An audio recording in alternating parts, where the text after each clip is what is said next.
jemaat yang terkasih, presbiter yang bertugas mengucapkan selamat datang dan selamat beribadah di Minggu 18 sesudah Pentakosta.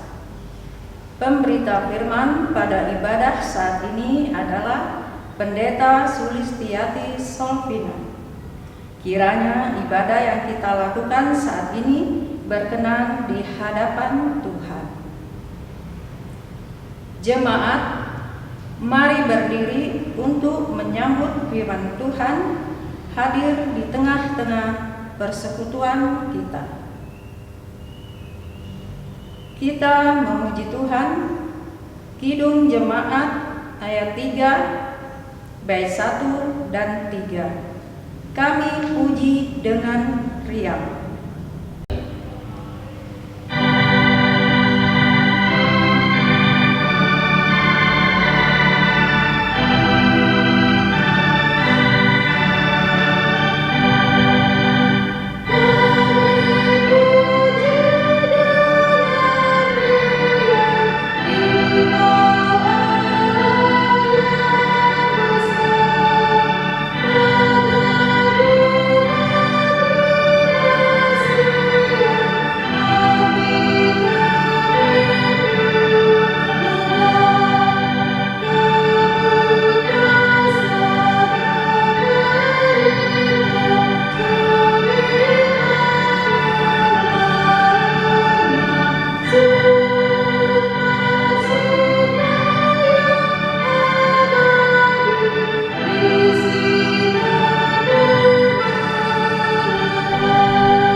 Beritakanlah firman, siap sedialah, baik atau tidak baik waktunya, nyatakanlah apa yang salah, tegurlah dan nasihatilah dengan segala kesabaran dan pengajaran.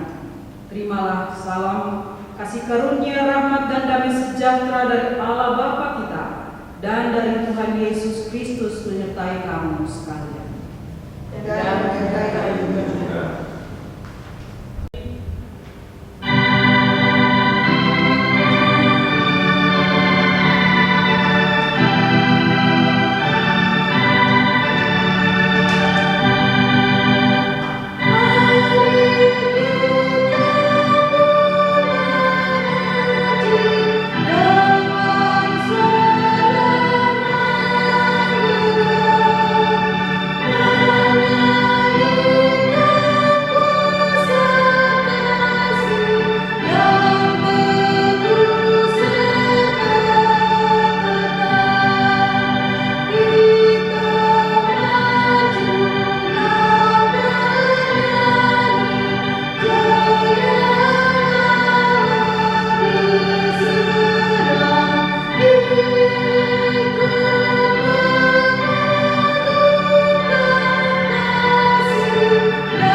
Jemaat, mari berdoa kepada Allah. Ya Tuhan Allah yang Maha Kuasa dan Maha Baik, kepadamu kami naikkan puji-pujian, hormat dan kemuliaan. Kepadamu kami bersyukur atas kasih setia Tuhan yang tak berkesudahan atas kehidupan kami. Di dalam ibadah ini, dengan jujur kami bawa pengakuan kami atas kehidupan kami yang tidak memancarkan berita Injil-Mu. Karena kesulitan hidup, kami tak bersemangat untuk menjadi pelaku kebenaran firman-Mu. Berbagai alasan kami berikan untuk membenarkan hidup kami yang enggan dipakai oleh Tuhan untuk melayani Engkau. Karena itu kami mohon pengampunan-Mu, ya Tuhan. Biarlah kuasa Roh Kudus menyala-nyala dalam hati kami, mengobarkan semangat kami untuk rela melayani dan memberitakan Injil. Kiranya seluruh hidup kami memancarkan kemuliaan-Mu. Terpujilah Engkau, ya Tuhan, kekal selama-lamanya. Di dalam nama Tuhan Yesus kami berdoa. Amin.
Jemaat Tuhan yang dikasihi Kristus, mari kita masuk dalam pemberitaan firman Tuhan. Kita siapkan hati dan pikiran kita.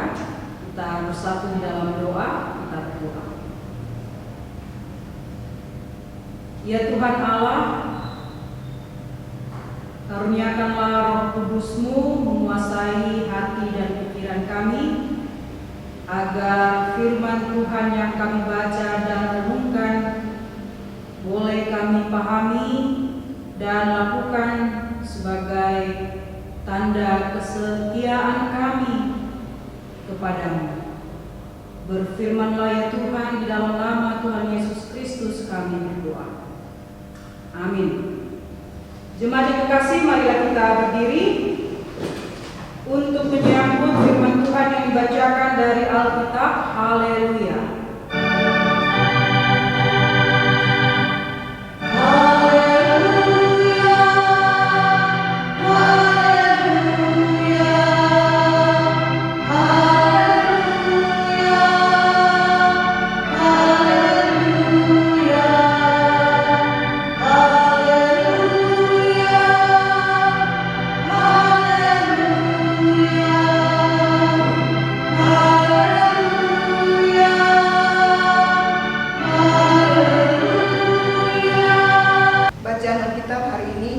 Terambil dari Kisah Para Rasul 19 ayat 1 hingga ayatnya yang ke-12, yang oleh Lembaga Alkitab memberi judul Paulus di Efesus.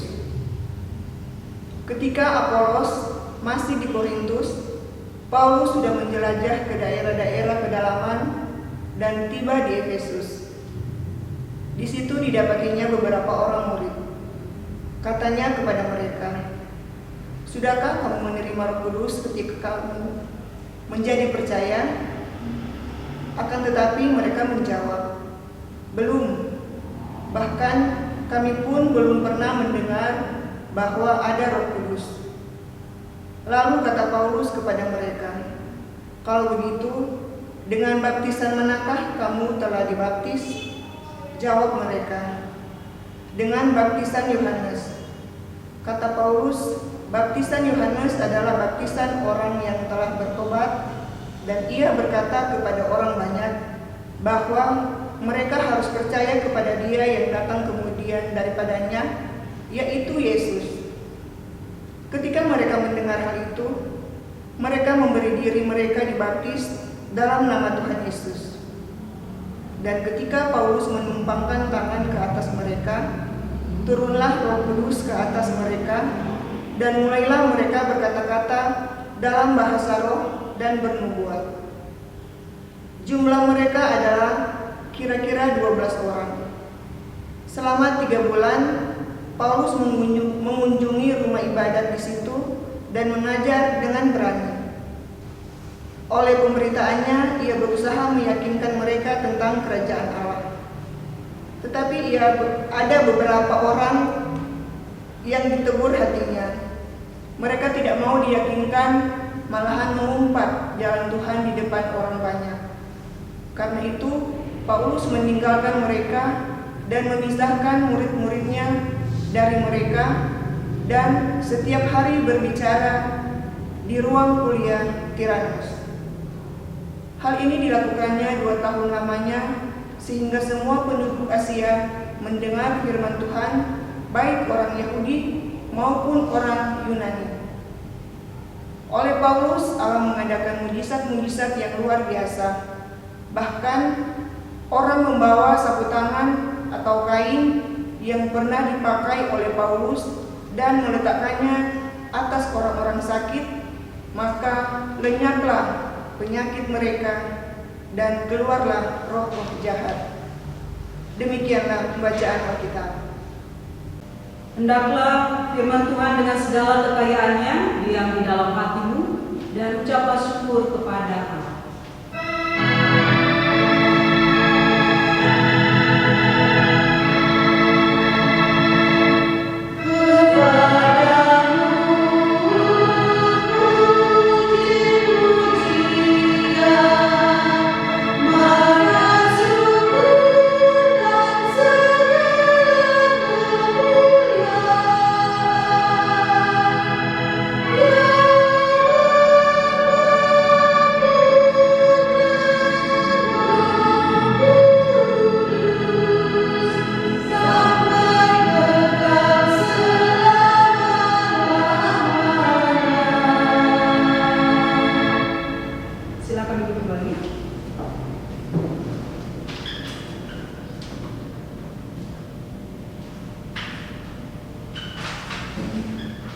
Keluarga yang dikasihi Allah, apa kabarnya hari ini? Semoga saudara-saudara, ibu bapak, oma, opa, opung, dan anak-anak yang kekasih selalu berada di dalam lindungan dan kasih setia Tuhan. Saudara-saudara, mengajar dan meyakinkan orang lain memang bukan pekerjaan yang mudah. Biasanya kita akan menghadapi tantangan atau hambatan yang berupa penolakan atas ajaran yang disampaikan. Namun bagi orang yang gigih dan tekun, hambatan atau tantangan itu bukanlah halangan baginya untuk melaksanakan pekerjaan atau tugas yang dipercayakan kepadanya. Demikian juga yang dilakukan atau yang diperlihatkan oleh Rasul Paulus dalam pembacaan kita tadi. Setelah dia mengajar dan membaptis murid-murid yang percaya kepada Yesus supaya mereka menerima Roh Kudus, Paulus memberitakan Injil untuk meyakinkan orang-orang Yahudi tentang kerajaan Allah di rumah ibadat orang Yahudi yang biasa disebut dengan sinagoge. Dengan berani Paulus mengajarkan tentang kerajaan Allah, di mana jalan keselamatan di dalam kehidupan bangsa Israel itu berpuncak pada kehadiran Yesus Kristus. Paulus pernah menyampaikan hal yang sama di dalam Kisah Rasul pasal 13 ayat 16 sampai 41. Selama 3 bulan Paulus mencoba meyakinkan orang-orang Yahudi tentang kerajaan Allah yang berpuncak pada kehadiran Yesus Kristus. Tetapi ada beberapa orang-orang Yahudi yang menolak. Mereka menjadi penghalang pemberitaan Injil yang dilakukan oleh Rasul Paulus. Mereka mengumpat jalan Tuhan. Artinya mereka mencela, mereka memburuk-burukan berita Injil yang disampaikan oleh Paulus. Istilah jalan Tuhan pada waktu itu diberikan kepada para pengikut Yesus atau orang-orang yang percaya kepada Yesus, orang-orang yang mengikuti ajaran Yesus. Nah, saudara-saudara, apa yang Paulus lakukan ketika dia menghadapi hambatan dan penolakan itu? Paulus memilih menghindari konflik dengan meninggalkan para pengacau itu. Paulus memisahkan murid-muridnya, yaitu mereka yang sudah percaya kepada Yesus, dengan para pengacau tersebut, supaya mereka tidak terpengaruh dan terkontaminasi dengan pemikiran para pengacau tersebut. Paulus kemudian memilih tempat yang baru, tempat yang netral untuk meneruskan pemberitaan Injil, yaitu dia memilih mengajar di ruang kuliah atau serambi Tiranus. Selama 2 tahun, Paulus melakukan model pemberitaan Injil di ruang kuliah Tiranus ini. Dan hasilnya adalah semua penduduk Asia mendengarkan firman Tuhan, baik orang Yahudi maupun orang Yunani. Kuasa Roh Kudus sungguh-sungguh dinyatakan di dalam pemberitaan yang Paulus lakukan. Dan ini juga terbukti ketika Paulus memberitakan Injil. Dia tidak hanya sanggup untuk berkhotbah, dia tidak hanya sanggup untuk mengajar, tetapi pemberitaan Injil yang ia lakukan juga disertai dengan mujizat-mujizat dari Allah untuk meyakinkan orang-orang agar percaya kepada Yesus Kristus sebagai Tuhan dan Juru Selamat. Mujizat-mujizat ini terjadi berkat nama Tuhan Yesus. Mujizat-mujizat ini terjadi merupakan karya Roh Kudus di dalam iman kepada Yesus Kristus. Keluarga yang dikasihi Allah, pernahkah saudara-saudara memperhatikan semut yang sedang berbaris melakukan perjalanan atau pekerjaan mereka? Kita akan melihat sebuah barisan yang rapi dan teratur. Kita akan melihat kerjasama yang sangat baik dari apa yang dikerjakan oleh para semut tersebut. Tetapi cobalah letakkan satu batu di tengah-tengah mereka ketika mereka sedang melakukan perjalanan atau pekerjaan, dan perhatikan apa yang terjadi. Awalnya para semut ini kocar-kacir, tapi setelah itu mereka mencoba untuk meneruskan perjalanan dan pekerjaan mereka. Ada yang menaiki batu, ada yang melewati batu dari samping, kiri dan dari kanan. Sampai kemudian mereka melewati batu itu, bertemu kembali, mengatur barisan dan melanjutkan pekerjaan dan perjalanan.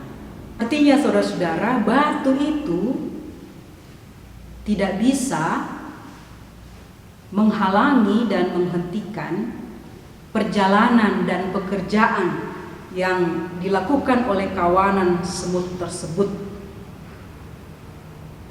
Semut-semut itu pantang mundur mereka tidak menyerah dan putus asa. Mereka cari jalan supaya bisa meneruskan perjalanan dan pekerjaan mereka. Kita tentu lebih baik daripada kawanan semut karena kita dikaruniakan akal budi, takut akan Tuhan, dan hikmat. Kita cari jalan keluar yang terbaik, kita terus maju pantang mundur. Itu yang bisa kita pelajari dari ilustrasi kawanan semut tadi dalam menghadapi berbagai hambatan atau tantangan dalam kehidupan ini. Janganlah marah, janganlah kecewa, janganlah putus asa, janganlah menyerah, janganlah berhenti ketika kita harus menghadapi hambatan atau tantangan dalam pekerjaan, pelayanan, dan kehidupan kita sehari-hari. Dari Paulus juga kita belajar untuk tidak marah, kecewa, putus asa, menyerah, dan berhenti ketika menghadapi hambatan dan melakukan pekerjaan serta pelayanan. Dari Paulus kita belajar sikap gigih dan tekun.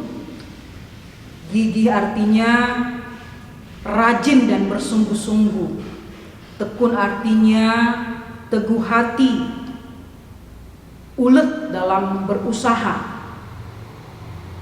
Apa yang membuat Paulus bersikap gigih dan tekun? Karena Paulus mengandalkan kuasa Roh Kudus.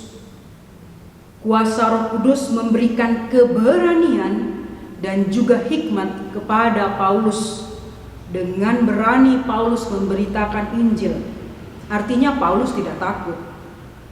Dan dia sudah tahu bahwa dia akan menghadapi hambatan, penolakan, kebencian, dan juga ancaman dalam memberitakan Injil. Dengan hikmat, Paulus mencari jalan terbaik, cara dan metode terbaik agar pemberitaan Injil terus berlangsung setelah hambatan dan tantangan yang dihadapinya. Dan benar, ketika mengalihkan tempat memberitakan Injil, maka pemberitaan Injil itu bisa berlangsung lama dan semakin memperluas berita Injil. Seperti yang dikatakan bahwa bukan cuma di kota Efesus, tetapi seluruh Asia mendengar berita Injil. Untuk kita ketahui di misi perjalanan Rasul Paulus yang kedua, oleh tuntunan Roh Kudus, Rasul Paulus ditahan untuk tidak melanjutkan perjalanan ke Asia. Kita bisa baca dalam Kisah Para Rasul 16 ayat 6. Karena Roh Kudus, maka Paulus tidak berangkat ke Asia. Dan karena dia patuh kepada Roh Kudus, maka Paulus tidak berangkat. Tetapi dalam perjalanan misi pemberitaan Injil yang ketiga, Paulus sampai ke Efesus. Dan Efesus menjadi pusat pemberitaan Injil bagi seluruh Asia. Dan selama 3 tahun kota Efesus menjadi pusat pemberitaan Injil. Di dalam Efesus 19 ayat 8, ayat 10, di dalam Kisah Rasul 19 ayat 8, ayat 10, Kisah Rasul 20 dan Kisah Rasul 20 ayat 31. Di dalam karya Roh Kudus, di dalam kuasa Roh Kudus, awalnya tertunda tapi kemudian berakhir indah. Ada hambatan namun semakin merambat. Semakin dibabat, semakin merambat. Sungguh luar biasa rencana Allah dan pekerjaan Roh Kudus. Memang waktu dan rencana Tuhan selalu indah dan tepat. Keluarga yang diberkati Tuhan Yesus, apa yang saudara lakukan jika usaha saudara rugi atau bangkrut? Apa yang Anda akan lakukan ketika saudara kehilangan pekerjaan? Apa yang akan saudara lakukan ketika di masa pandemi ini penghasilan saudara berkurang? Apa yang akan saudara lakukan ketika keutuhan keluarga saudara menjadi retak? Apa yang akan saudara-saudara lakukan ketika saudara berkali-kali ditolak melamar pekerjaan? Bahkan untuk anak-anak muda, mungkin berkali-kali menyatakan cintanya, tetapi juga berkali-kali ditolak. Apa yang Anda lakukan? Apa yang saudara-saudara lakukan ketika saudara-saudara ditinggalkan oleh orang yang dikasihi? Sebagai manusia, respon yang wajar adalah marah, sedih, kecewa. Itu yang biasa kita nyatakan sebagai respon kita atas hambatan, tantangan, kesulitan, dan hal-hal buruk yang menimpa kehidupan kita. Namun pesan firman Tuhan bagi kita hari ini sangat jelas.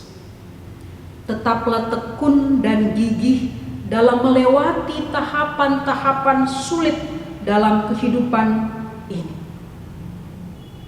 Kata firman Tuhan dalam surat Roma pasal 12 ayat 11 sampai 12. Ini tentang ketekunan dan kegigihan. Janganlah hendaknya kerajinanmu kendor, biarlah rohmu menyala-nyala dan layanilah Tuhan. Bersukacitalah dalam pengharapan, sabarlah dalam kesesakan, dan bertekunlah dalam doa.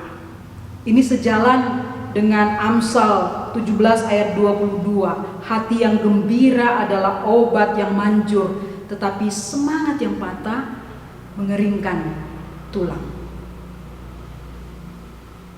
Bagaimana caranya kita bisa tidak putus asa, kita tidak menyerah, kita terus maju pantang mundur ketika ada hambatan, ketika ada kesulitan, ketika ada hal-hal buruk yang terjadi dalam kehidupan kita? Caranya adalah jangan andalkan kekuatan kita. Pasti kita akan kalah. Jangan andalkan kekuatan manusia yang sangat terbatas ini. Andalkanlah kuasa Tuhan bekerja di dalam Roh Kudus untuk memberikan kita keberanian, semangat, ketekunan, kegigihan dalam menjalani setiap hambatan dan tantangan kehidupan.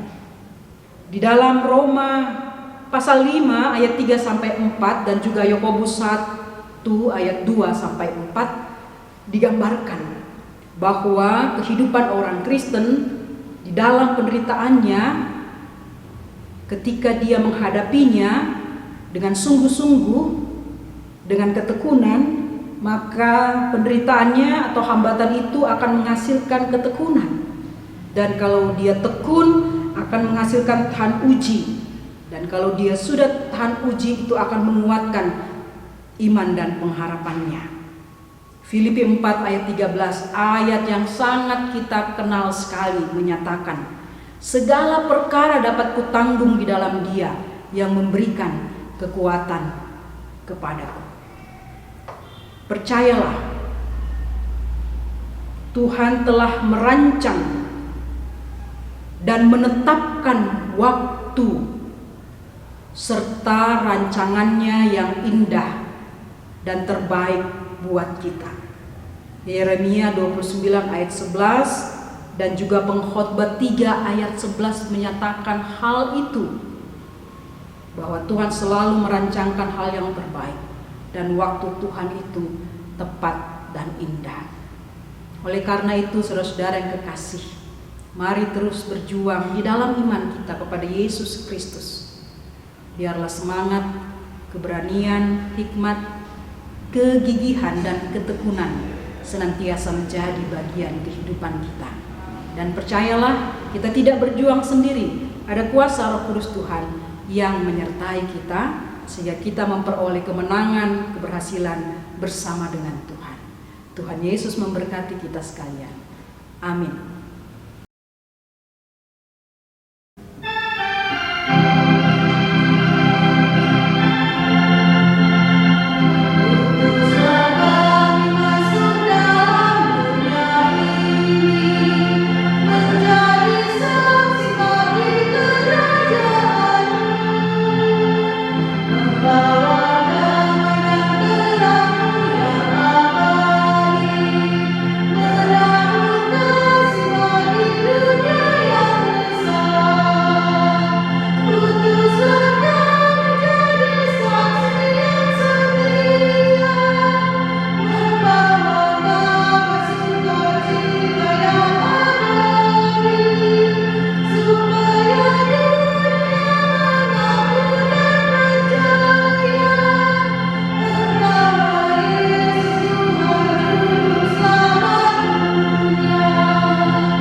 Jemaat yang dikasihi Tuhan, marilah berdiri bersama dengan seluruh orang percaya di segala waktu dan tempat. Kita mengaku iman menurut pengakuan iman rasuli dengan hati dan mulut masing-masing kita berkata, aku percaya kepada Allah, Bapa yang Maha Kuasa, Khalik langit dan bumi, dan kepada Yesus Kristus, Anaknya yang tunggal Tuhan kita, yang dikandung daripada Roh Kudus, lahir dari anak darah Maria, yang menikah di bawah pemerintahan Pontius Pilatus, disalibkan, mati dan dikuburkan, turun ke dalam kerajaan maut.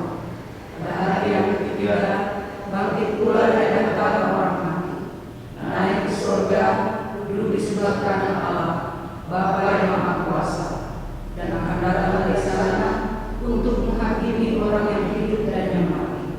Aku percaya kepada Roh Kudus, gereja yang kudus dan am, persekutuan orang kudus, pengampunan dosa, kebangkitan daging, dan hidup yang kekal. Silakan kembali.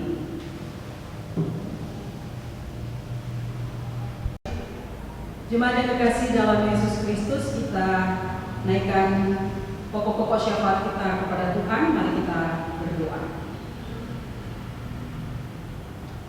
Terpujilah Engkau ya Tuhan, kami menaikkan syukur atas kasih setiamu yang senantiasa memelihara dan memberkati kami. Syukur kami atas firman Tuhan yang kami dengarkan hari ini. Kiranya kami diberikan semangat dan motivasi untuk terus memberitakan Injil-Mu di tengah-tengah kesulitan yang ada. Doa kami untuk seluruh pelayan yang bertugas dalam ibadah hari ini. Presbiter bertugas, pemain musik, pemandu pujian, perekam video.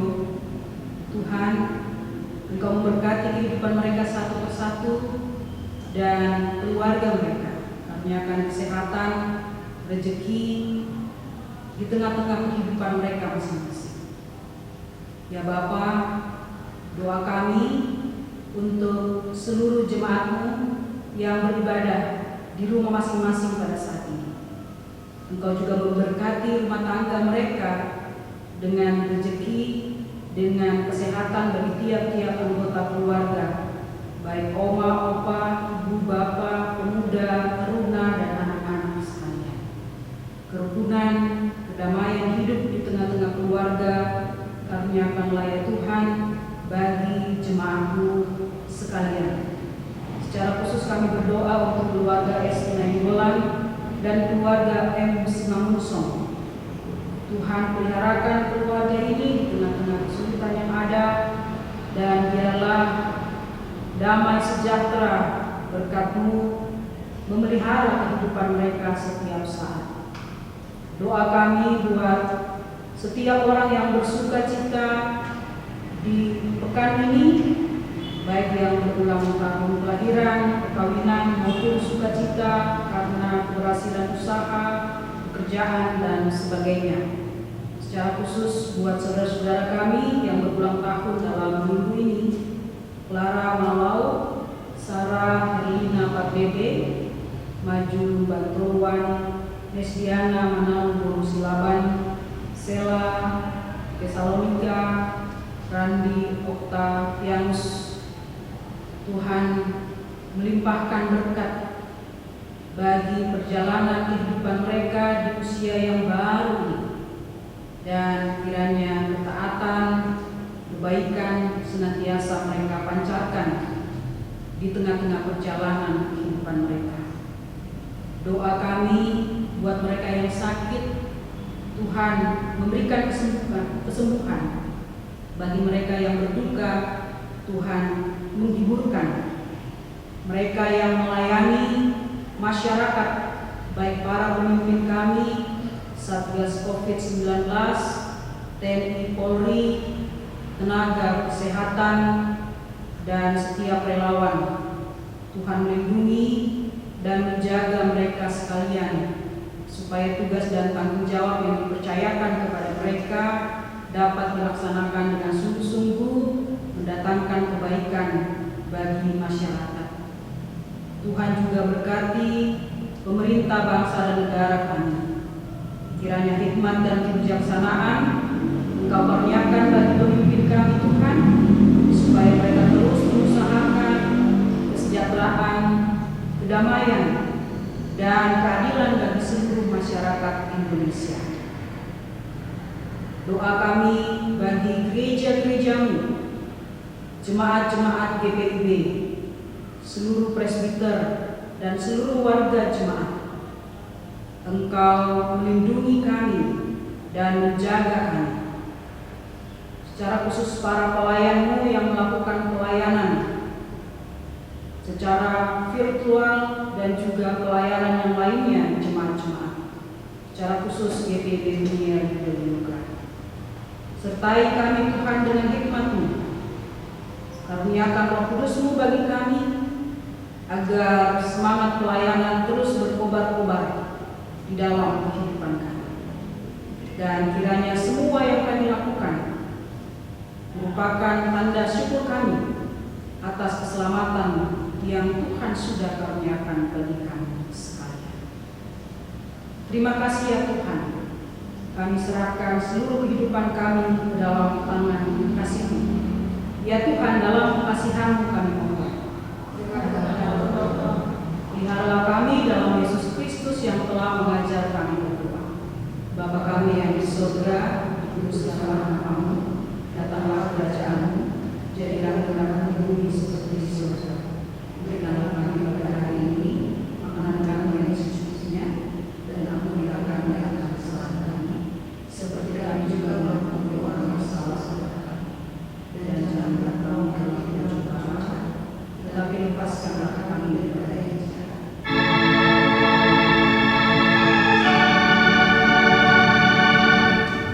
Hallelujah.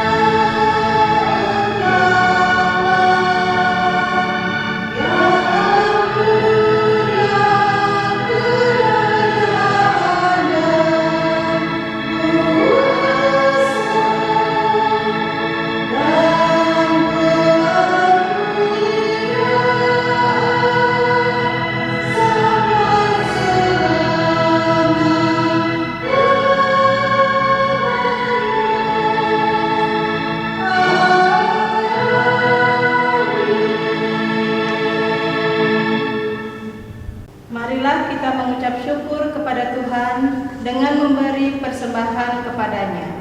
Dengarlah nas Alkitab yang terambil dari Amsal 3 ayat 9 sampai 10 yang menyatakan, muliakanlah Tuhan dengan hartamu dan dengan hasil pertama dari segala penghasilanmu.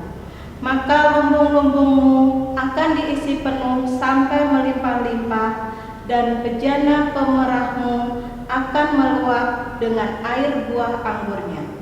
Tuhan memberkati kehidupan jemaat sekalian. Sambil mempersiapkan persembahan, mari kita memuji Tuhan dari Kidung Jemaat 367 bait pertama. Padamu Tuhan dan Allahku.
Jemaat, marilah berdiri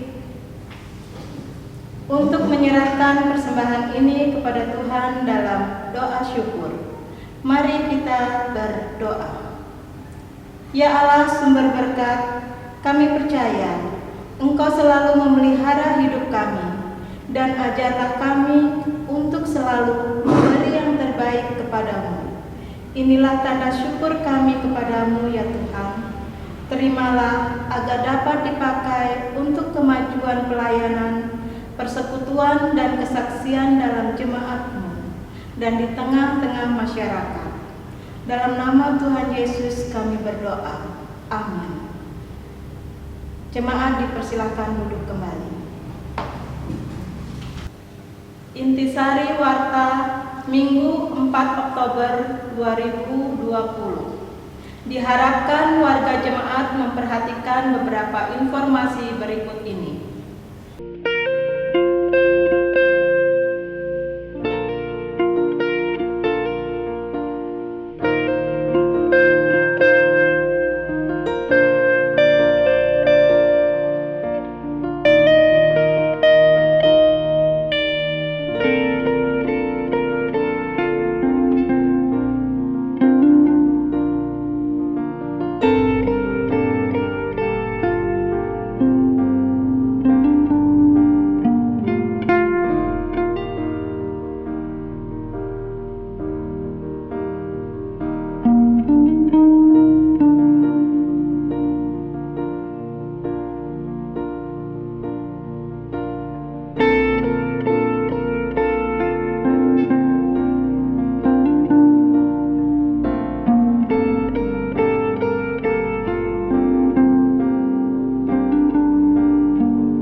Warta jemaat lainnya dapat dilihat dalam grup WhatsApp sektor masing-masing. Demikian warta jemaat hari ini. Tuhan Yesus memberkati. Jemaat yang kekasih dalam Yesus Kristus, kita akan mendengarkan pujian bagi Tuhan yang akan dibawakan oleh paduan suara Voice of Soul.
Terima kasih paduan suara Voice of Soul yang telah membawakan pujian bagi Tuhan dalam ibadah hari ini. Anak-anak muda memang harus bersemangat untuk terus memberitakan Injil. Kiranya melalui pujian yang dibawakan, berita Injil terus dikumandangkan. Tuhan Yesus memberkati.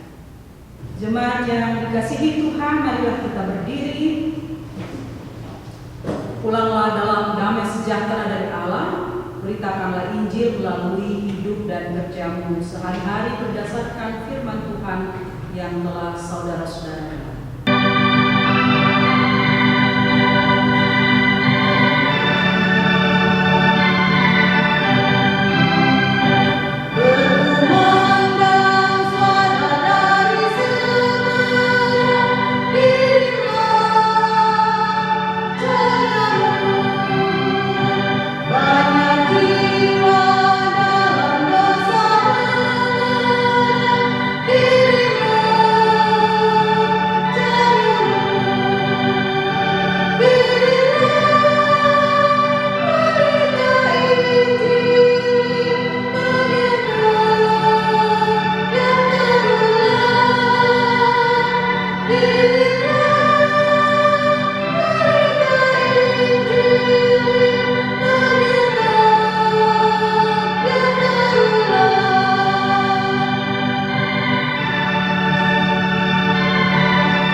Tuhan memberkati engkau dan melindungi engkau. Tuhan menyinari engkau dengan wajah-Nya dan memberi engkau kasih karunia. Tuhan menghadapkan wajah-Nya kepadamu dan memberi engkau damai.